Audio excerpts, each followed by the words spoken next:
আসসালামু আলাইকুম রহমতুল্লাহ বারাকাতু। কি অবস্থা, সবাই কেমন আছেন? আসলে কয়েকদিন ভিডিও দেওয়া হয় না, একটু ব্যস্ততার কারণে।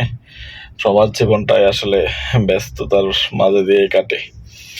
আজকে একটা বিষয়ে হঠাৎ করে মনে পড়লো, যে ভাবছি যে আপনাদের সাথে একটু শেয়ার করি।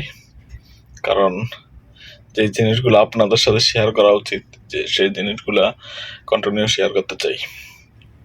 আসলে আমি একটু কথা বলতে চাচ্ছি, যে জিনিসটা আমরা আমরা হয়তো মাঝে মাঝে অনেক হুজুর, অনেক বক্তার ওয়াজ শুনে থাকি, আর সেই ওয়াজ থেকেই কিন্তু আমরা শিক্ষা নিয়ে থাকি। আর আল্লাহ তাআলা আমাদেরকে বলছে যে তোবাকারীকে ক্ষমা করে দেয়। আসলে কোন ধরনের তোবাকারীকে আল্লাহ ক্ষমা করে সেটা আসলে আমরা সবাই জানি, ঠিক আছে। কিন্তু যে পাপের জন্য আমরা আল্লাহর কাছে তোবা চাই এবং তবা করি, ক্ষমা চাই, তোবা করি, সেই পাপটা যদি নেক্সট টাইম আবার করি, তাহলে কি আল্লাহ কখনো আমাদেরকে ক্ষমা করবে?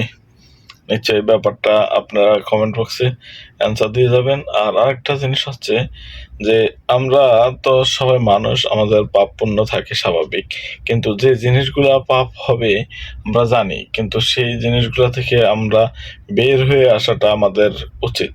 কারণ আল্লাহ তাআলা আমাদেরকে একটা নির্দিষ্ট সময়ের জন্য পৃথিবীতে পাঠাইছে, আর সেই নির্দিষ্ট সময় যখন শেষ হয়ে যাবে, আল্লাহ তাআলা আমাদেরকে আজরাইলের মাধ্যমে পরকালে নিয়ে যাবে।